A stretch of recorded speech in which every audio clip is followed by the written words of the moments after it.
Well, welcome and thank you for joining us today. But before you get started, if you did not hear earlier, we are recording this session. The notification just went up. But we are so excited to present United Way of Greater Greensboro's first annual Outcomes Public Update. My name is Tracy McLemore, and I'm the Chief Community Impact Officer here at United Way. We're extremely grateful for your support and can't wait to share what our partnerships and investments accomplished this past year. And our year we're speaking of is July 1st, 2022 through June 30th, 2023. More importantly, we want you to leave this time with us with a better understanding of how our efforts are structured to deliver the results we are sharing in our framework. You may be aware that United Way creates, connects, and leads community partnerships that equip and empower people to leave poverty. But what does that really mean? What is the framework that guides our strategy? We're going to share a lot of good information and want to hear from you as well. So in the moment, if you have a question, please submit it in the chat and we'll do our best to answer it during our open Q&A. So now, before we go any further, let's see who's in our audience. Take a moment and complete this poll, and feel free to check all that apply.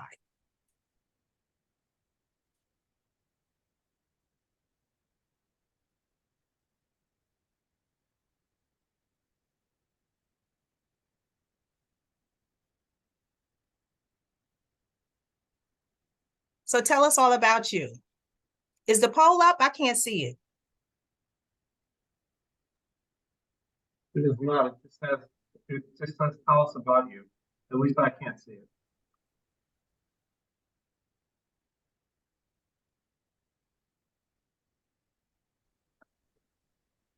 Good morning. This is Amber. There we go. I have left a similar message for. So I do want to remind you one more time, if you can, and see if we could please mute your microphones. Thank you.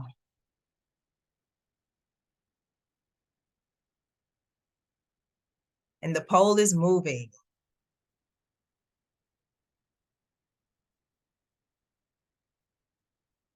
All right, all right. Let me give it a couple of more seconds because we do have a good number. We have 70% responding at this point. And I don't want anyone to be missed.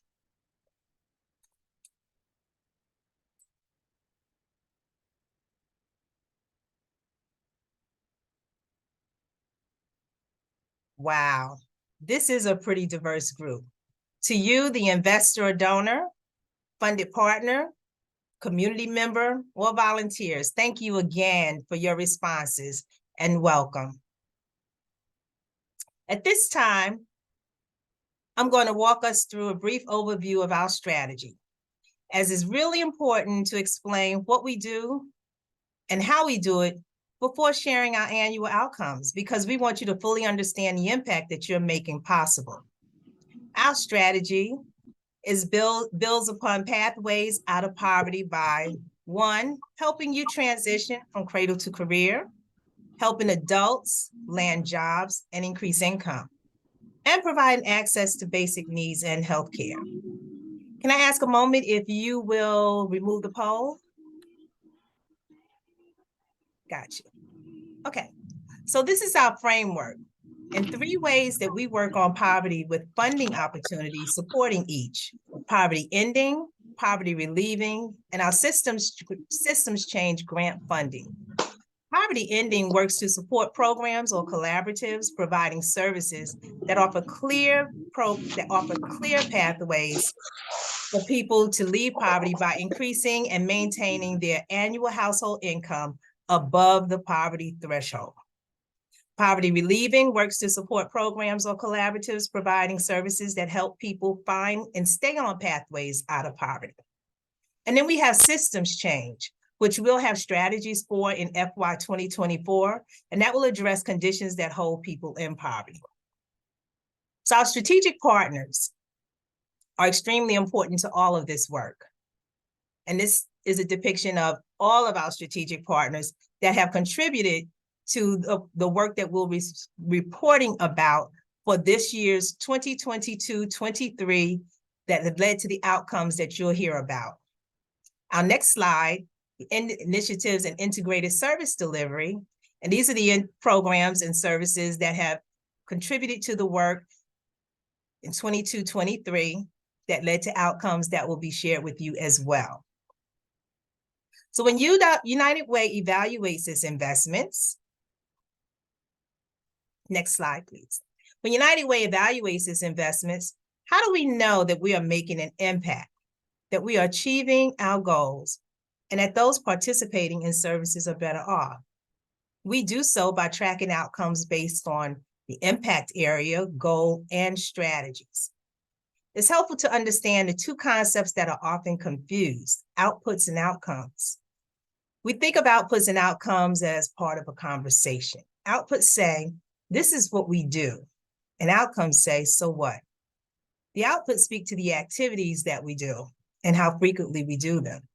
The outcomes answer the so what question. What difference is made? Who is better off?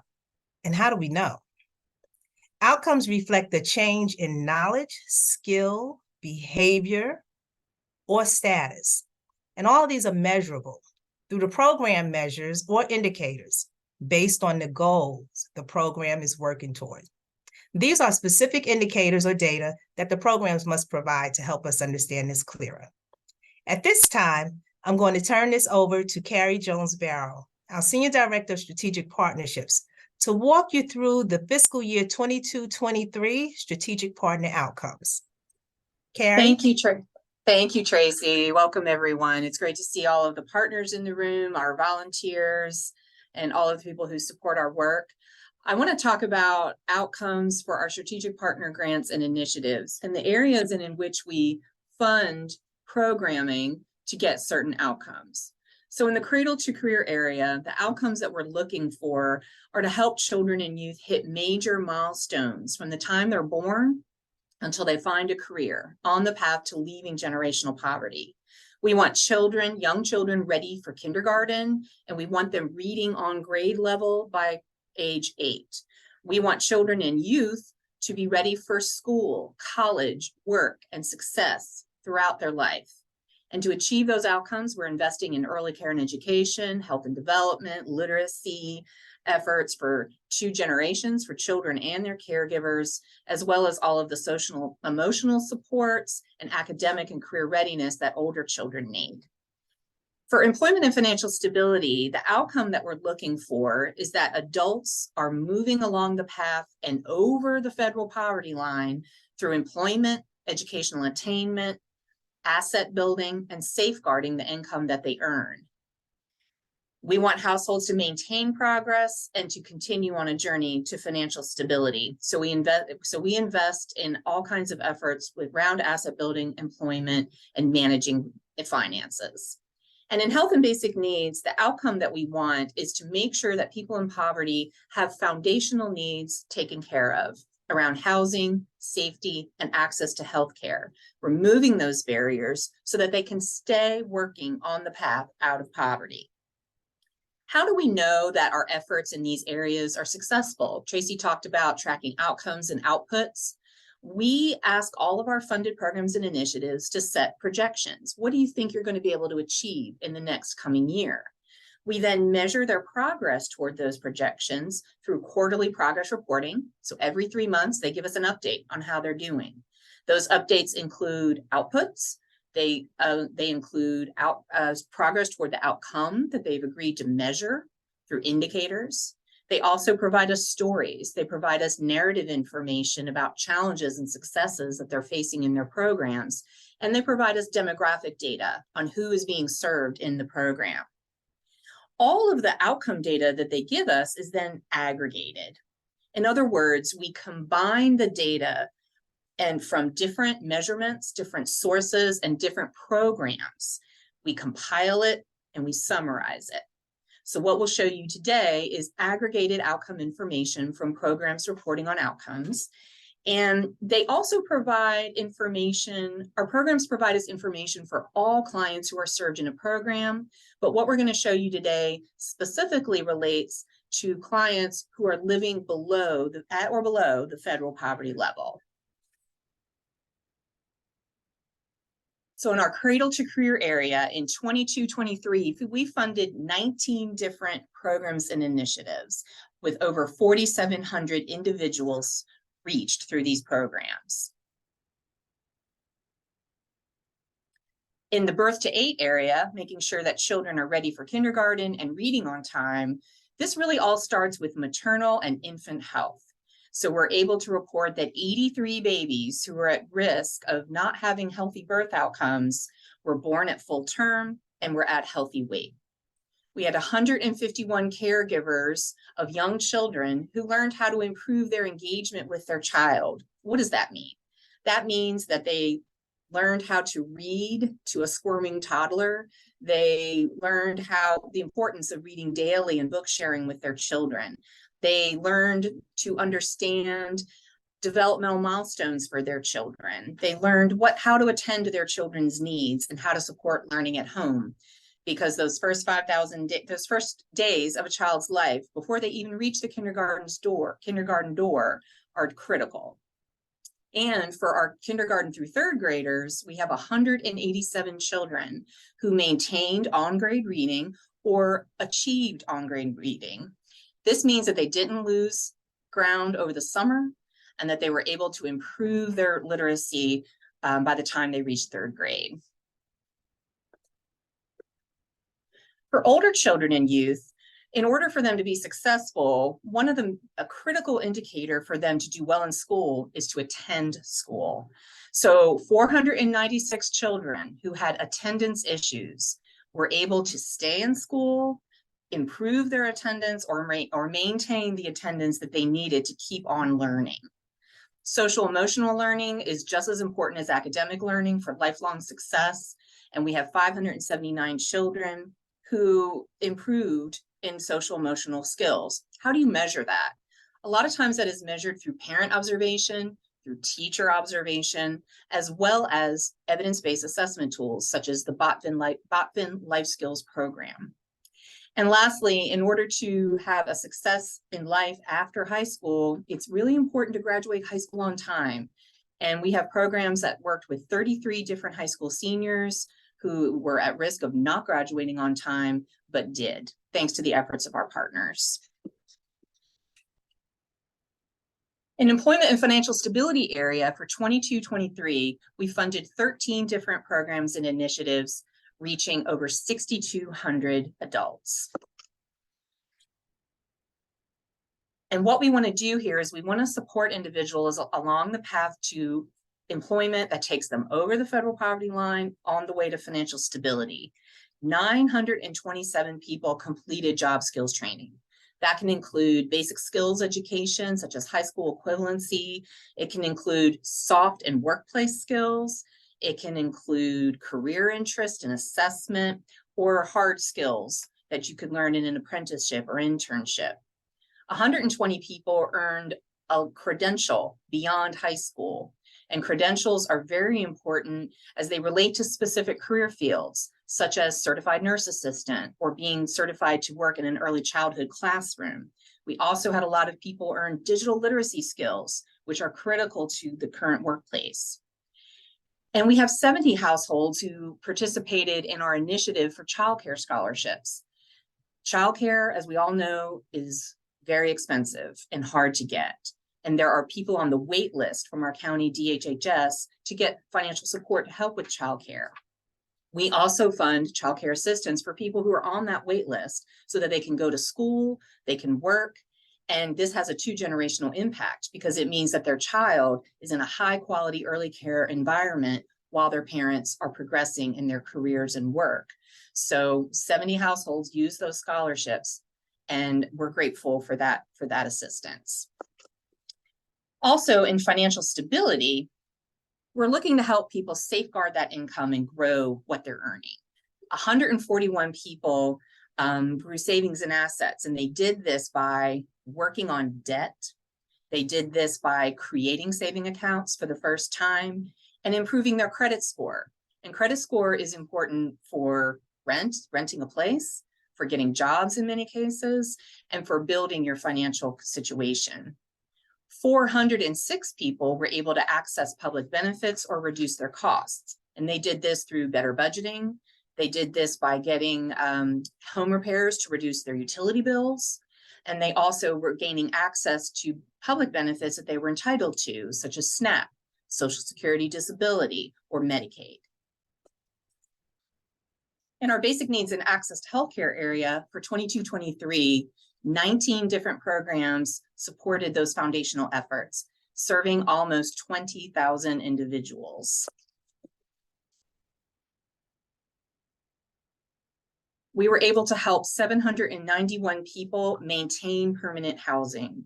Maintaining permanent housing is done by assisting with evictions, preventing foreclosure, providing emergency rental assistance, and other housing counseling and support services. Over 2,600 people accessed and utilized healthcare. These are people living in poverty who are uninsured, underinsured, and were able to get physical health care, behavioral health care, and over 2,900 people got access to healthy food through community nutrition programs and food pantries. In addition to our overall strategy, we support United Way of North Carolina's local implementation of 211. NC 211 is an information referral service that helps people 24/7, 365 days a year get verified resources to around basic needs, such as housing, utility assistance, food, healthcare. This is a resource that anyone can access in all 100 counties in North Carolina, and we are proud to help make it available in Guilford County. And based on 211 calls, let's take a poll. What do you think was the top need for people who called 211 this past year? Particularly people who lived in our high poverty areas. Do you think it was food? It was healthcare, housing, transportation, or utilities? Everybody take a second and think, what do you think was the top need that people called about?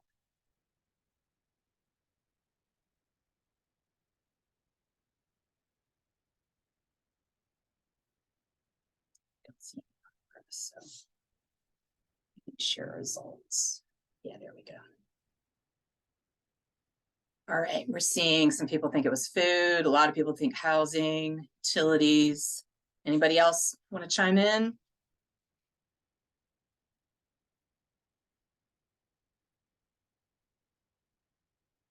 All right, the answer is housing, primarily. So what you're seeing right now is a screenshot from a site called nc211counts.org. This can give you real-time information about what needs are in our area. So this screenshot says, I chose zip codes of the highest poverty areas of Greensboro. I looked at July 1 through June 30th, and it tells me on the left, what are the categories? 48% of callers called about housing and shelter. Then you can hover over those categories to get more specific information about what about housing and shelter were they calling about. So if you look to the right, you can drill down and see almost 36% of people are looking for shelter, emergency shelter, 36% needing rental assistance. So play around with 211counts.org. You can look at all of these different categories. You can drill down into zip codes, counties, or other areas in the state. We use this information to help us identify real-time needs and what it is that we need to focus on in our community. And if you need help, remember to go to nc211.org. Now we're going to hear about outcomes for our integrated service delivery approach. And I'm going to turn it over to Sarah Glover, our Director of Family Success Centers. Good afternoon, everyone. Thank you for being here again. My role at United Way is managing our Family Success Centers, which build economic mobility in Greensboro by bundling services in one location and removing barriers to access and success. Barriers include such needs as childcare, transportation, maybe health insurance, as well as social support. Each family who joins the FSC is paired with a caring success coach to support them all along their long-term journey. Our model is nationally recognized. It's based on research, and we serve the entire family, every generation in a household. And we're empowering people to become financially stable and to reach their career and life goals. We bring together partners across nonprofit, business, and government sectors so that we're not reinventing the wheel. Together, the partners offer services in 4 pillars of the model. And those 4 pillars are education, employment, financial capability, and health and wellness. The outcomes that I'm reporting today come from 3 of these 4 pillars, which are all essential to breaking the cycle of poverty and achieving economic mobility. Together, our 2 family success centers had a total of 432 households enrolled during the recent fiscal year. 240 members or participants, we call them members, in those households were actively engaged enough in coaching and success services for us to be able to measure their progress by the end of the year. Of those, 138 families maintained at least enough income to cover their basic needs, and we know this is an accomplishment. 21 members were able to actually increase their income during the year. At the end of the year, 139 or 63% of FSC members were employed. 99 of them were employed full-time. Yet, I want to add, about half of them were still not earning enough to cover their family's basic needs. 24 FSC members were able to improve their job quality during the year. Improving job quality means things like going from part-time to full-time, or temporary to permanent, or gaining benefits like paid sick leave. These figures illustrate the need for a combination of employment and public assistance just to make ends meet for many of our community residents. Stability is a necessary part of the process. Giving the children a steady foundation while adults work toward the kind of employment that can pay families sustaining wages is essential. And earning enough to be self-sufficient without public assistance is a challenge compounded by the benefits cliff, which, if you don't know, is the gulf between where public assistance eligibility cuts off and the actual cost of living. We know that education is an important pathway to self-sufficiency. Of the FSC members we served this year, 132 have a high school diploma or equivalent or higher, including post-secondary education credentials and/or vocational certifications. 12 members were able to improve their level of education during the year, while many others are still working toward that. Family Success Centers are funded at 100% by United Way of Greater Greensboro and operated by lead partners at their locations. The first Family Success Center is hosted by Children and Families First. An additional note that we wanted to make sure you know today is that effective this past July 1st, we transitioned our second Family Success Center from Salvation Army to YWCA Greensboro. And this was because Salvation Army had determined, unfortunately, they were not in a position to continue to host FSC2, as we affectionately called it, due to the closure of their Center of Hope building where it had been housed. So the entire FSC2 staff team moved over to YWCA and are still serving the existing FSC families as well as recruiting for new members.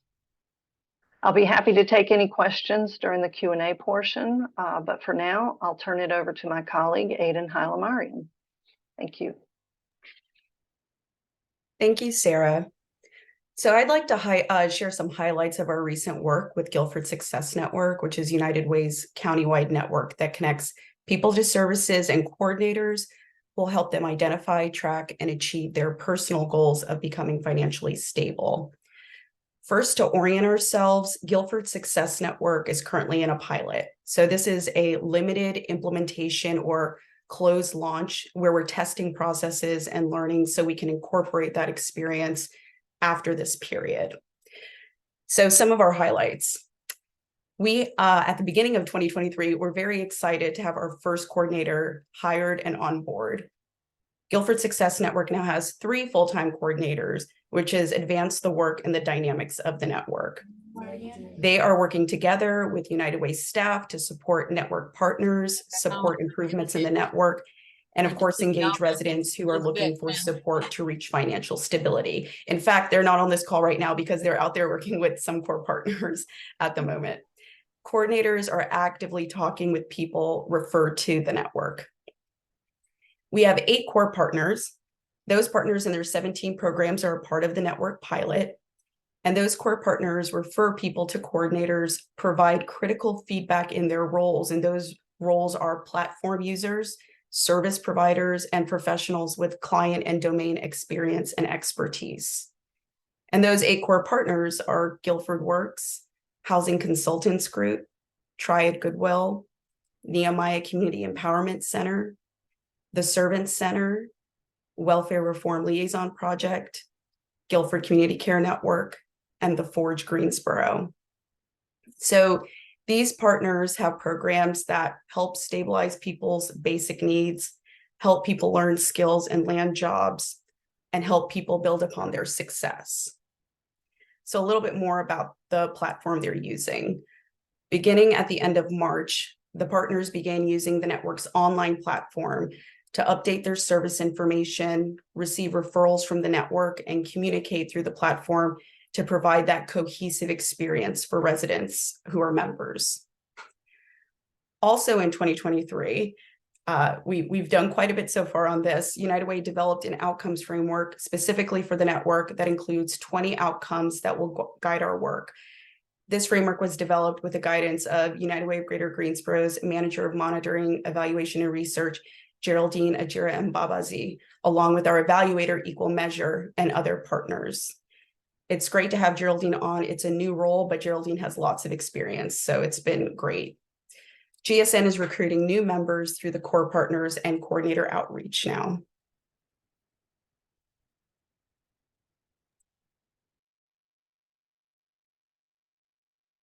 Thank you, Aiden.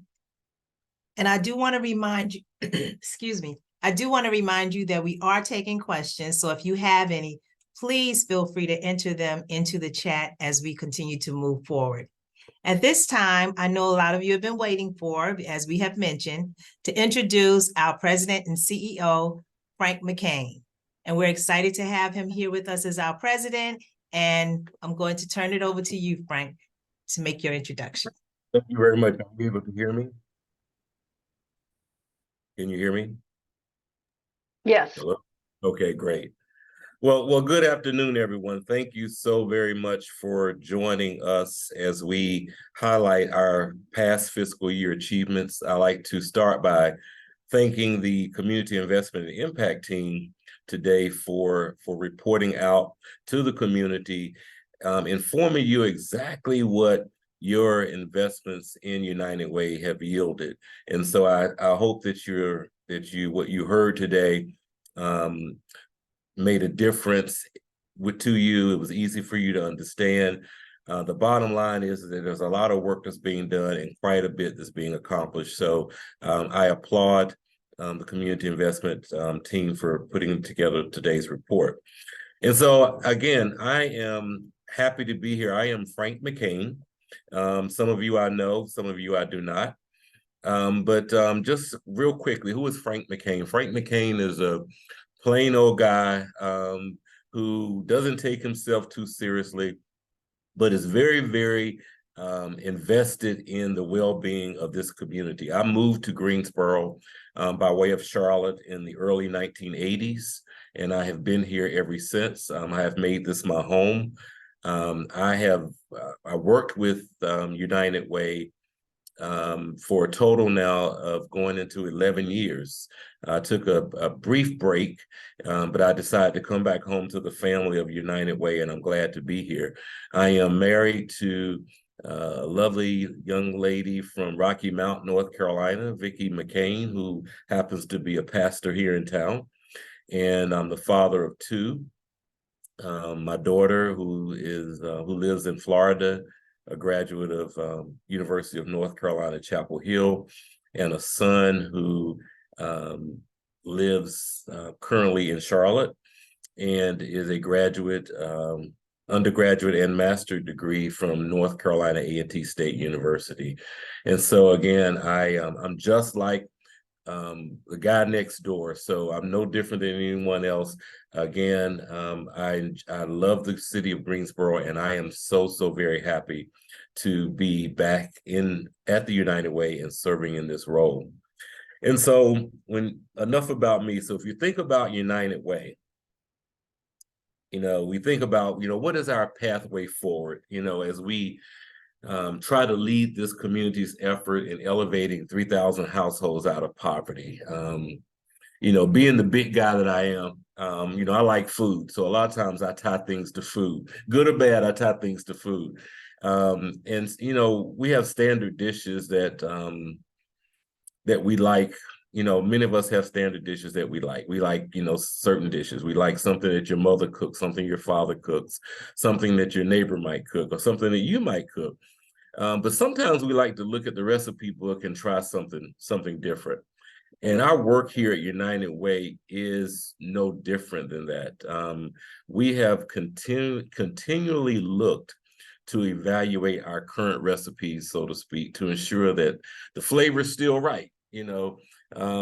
It could be, it might not be, but maybe the flavor potentially could be enhanced if we added a little garlic, maybe, or maybe if you wanted to look at, we wanted to make it enhance the overall health of the food. Maybe we want to add a little turmeric.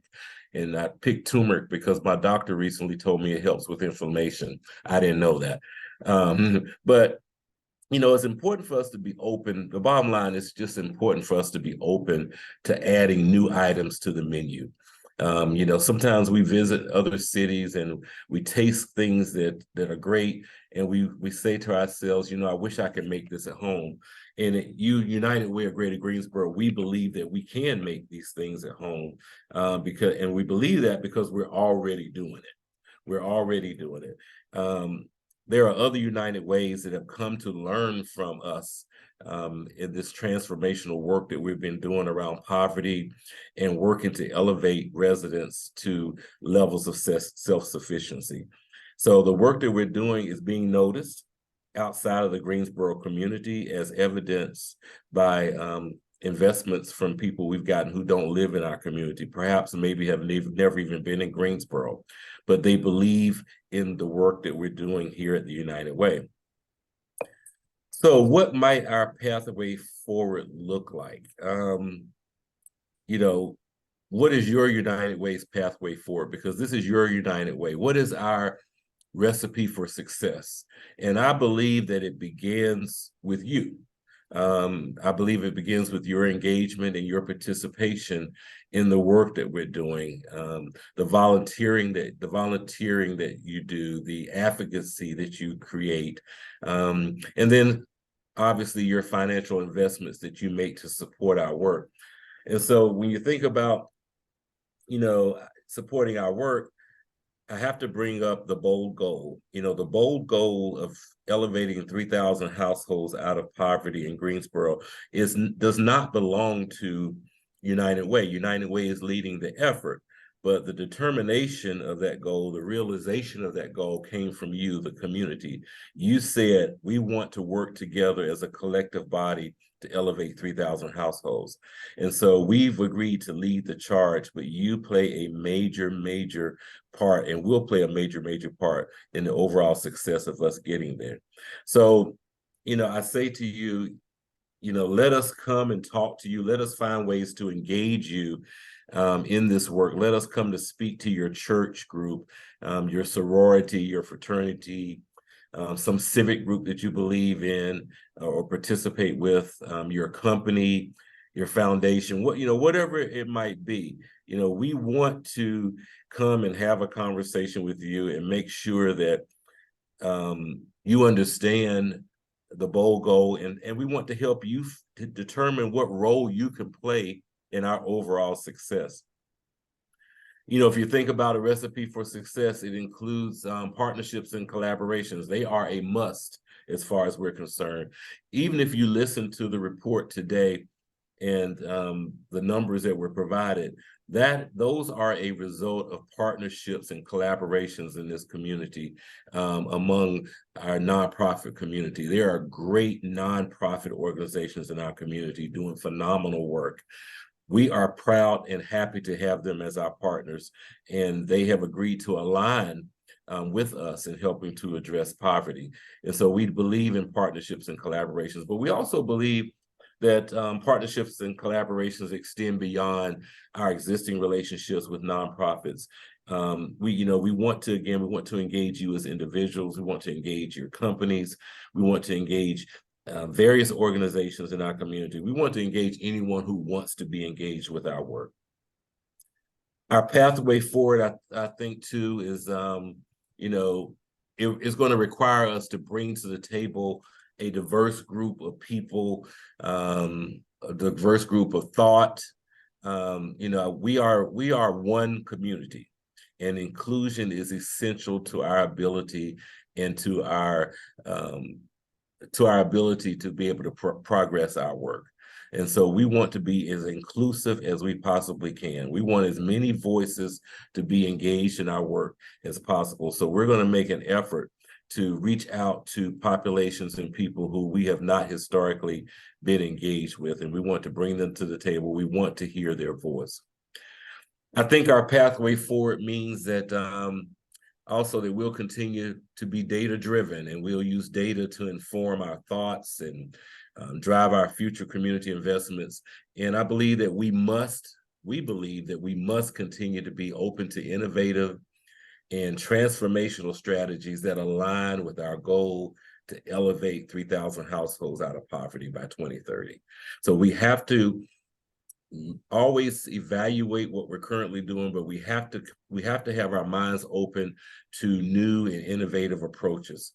And so we ask that you join the movement with us to elevate 3,000 households out of poverty by 2030. Again, it is my honor and my pleasure to lead such a dedicated team of professionals here at United Way. We are a winning team. Your United Way is a winning team, but we want to make sure that you know that you are a part of the recipe for success. You are a major part of the recipe for success, and we believe that together, and only together, we can truly live united. So again, I appreciate the opportunity to serve as your president and CEO of the United Way of Greater Greensboro. I am excited about the road ahead. I look forward to meeting as many of you as I possibly can in the near future, but do know that our doors are always open. We are a phone call, an email, or a text away. And so again, I look forward to meeting you, and thank you for all that you do. And so now I think we will turn it over. No, actually, we're going to have some Q&A. So I know, April, are there any questions in the chat that we want to try to address?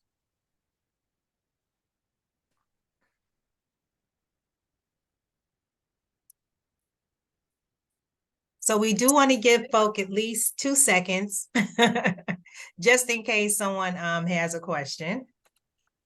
I think there's some coming. There is one question from Gail Martin. When will the pilot for the GSN end? Gail, June 2024. Great question.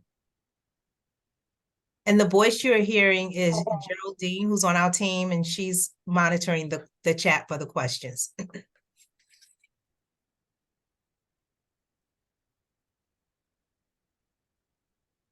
I have a verbal question. Is that allowed? Of course it is. Absolutely. And I recognize that voice. So good to hear from you. Tara Spendercock here. Thank you all for such a wonderful and comprehensive summary of the work that is going on. It's just fantastic to see, and I know it takes so much dedication, and you all really have it.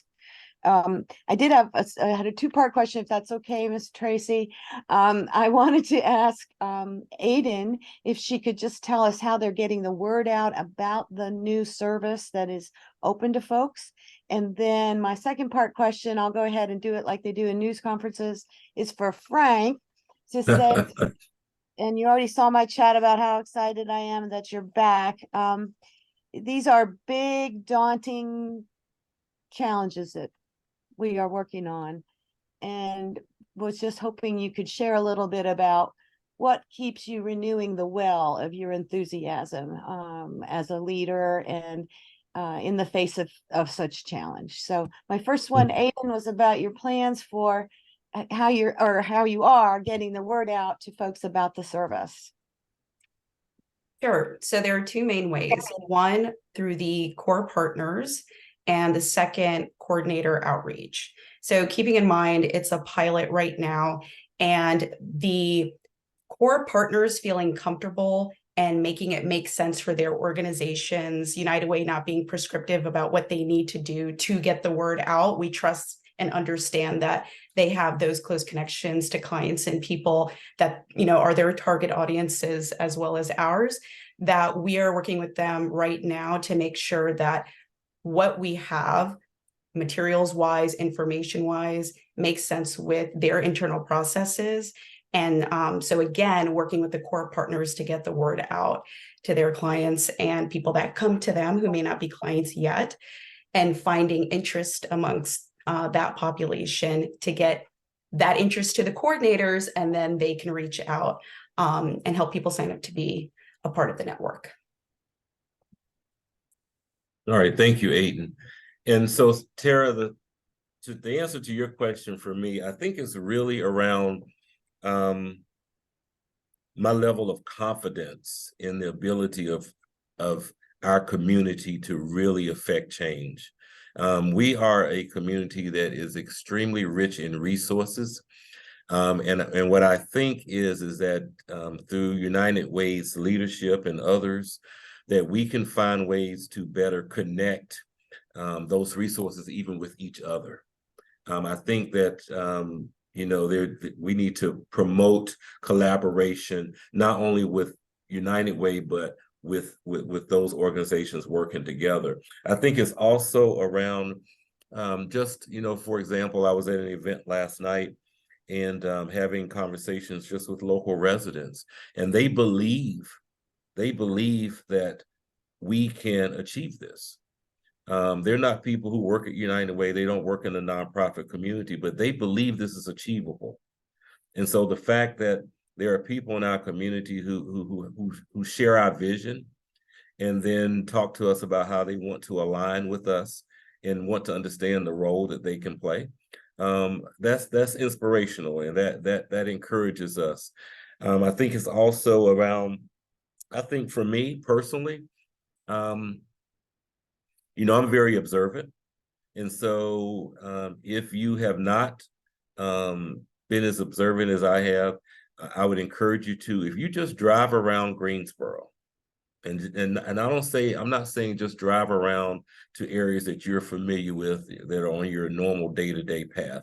Really drive around and look at our community. Go places you don't normally go. And what you will see is, you will see people, you will see families sometimes walking down the street. It might be a mother, it might be a mother and father with children, but they're pulling their suitcases like they just left the airport or just left the bus station. Oftentimes, that's not the case. What they just left was their home in Tent City that's in the woods off of Lee Street, or somewhere down West Market Street, or they're living behind the restaurants on Wendover Avenue. Open your eyes and really see our community. There are people who oftentimes, at no fault of their own, have now been forced to be homeless, and to make really, really huge adjustments in their quality of life because of circumstances beyond their control. It is our responsibility as fellow residents and as neighbors to do what we can to assist people. I don't believe we can turn our head the other way. I think it's shameful if we do that, because so many of us have been blessed in so many ways.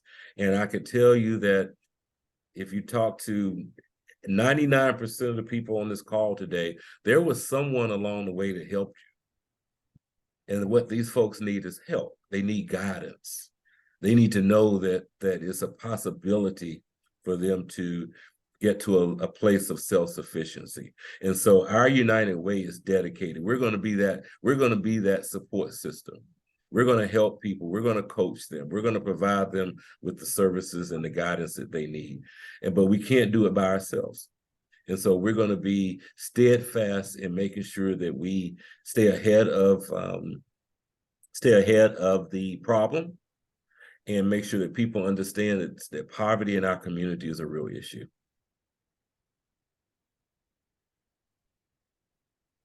Thank you. You're very welcome. Any other questions? Yes, there are two other questions. The first one is from Holly, and it says, what do you feel is the biggest challenge for Greensboro to end poverty? And the second one is from Christine. What is the difference between the Family Success Center and the Guilford Success Network? Okay, so Aiden, will you take the last question, and then Geraldine will come back to the first one, okay? Yes, thank you. Okay. So yes, Family Success Centers and Guilford Success Network are both integrated service delivery initiatives at United Way of Greater Greensboro. And a basic difference is that while the FSCs or Family Success Centers bundle services in one location, one-stop shop, and offer a structured schedule of classes where people can access services within the network at multiple, the network offers multiple locations where people can access services, and they do have the support of something like a coach as well, a coordinator. So I'll rewind that a little. The Family Success Centers bundle services in one location and offer a structured schedule of classes. The network offers services and supports like that as well, but it's tracked through an online platform and it's county-wide, and service providers and the members of the network can access their information from that online platform. And the FSCs themselves work in a closed mini network of their own. But again, Family Success Centers are based in Greensboro. The network is county-wide. The centers are one-stop shop in a physical location, and the network is in person at times and online as well. All right, and Geraldine, like I said, I'm old, so please repeat that question for me again. Yes, the question was, what do you feel is the biggest challenge for Greensboro to end poverty? That's a good question. I think probably the biggest challenge is something that's beyond our control, and that's the economy. A reduction in workforce by local employers, or our inability, our potential inability to be able to continue to bring new employers to our community. And so when you think about that, what would make what would make an existing company want to move their headquarters or some form of their operations to our community? There's certain things that they look at. They want to look at our school system. They want to look at our transportation system. They want to look at our proximity to other areas of business that they want to do, so how is Greensboro situated? But they also want to look at our poverty rates. They want to know how, what kind of community are we? Are we a community that, turns its head and lets every man and woman fend for themselves? They want to understand just, who we are.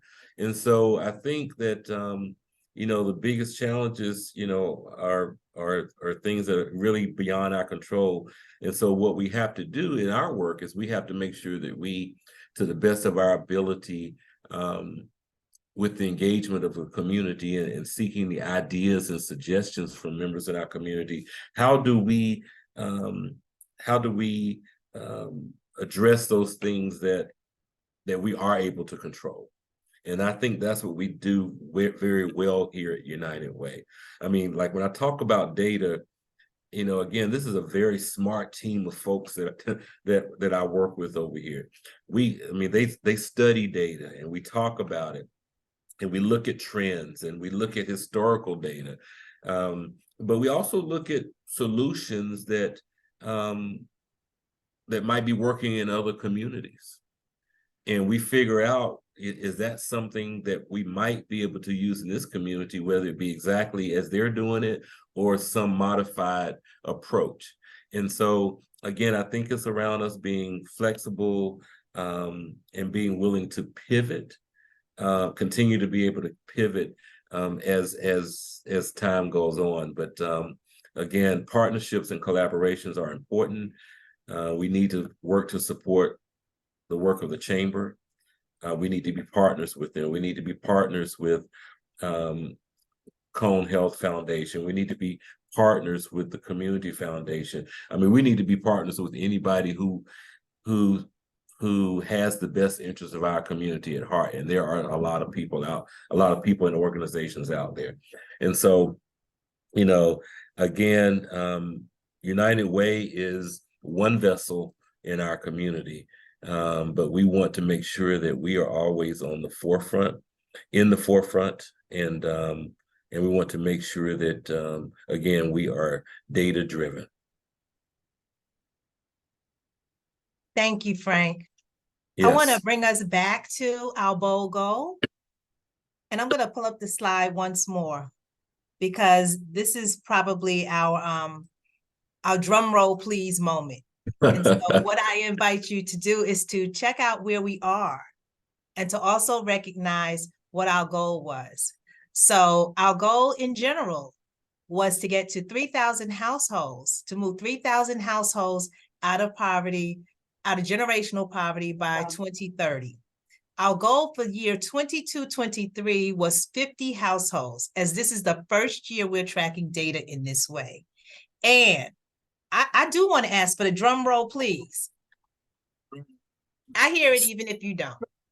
As of the end of this year, we have moved 266 households over the federal poverty line.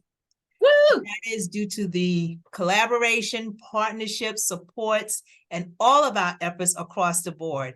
So thank you so very much to our strategic partners and contributors and our funders and investors and the community at large. And I'm going to hear out loud that woohoo that Shanna just sent over. So thank you very much. This brings us to a close. However, before we close, I do want to share with you that we have a couple of exciting events that are coming on board, and we want to invite you to them.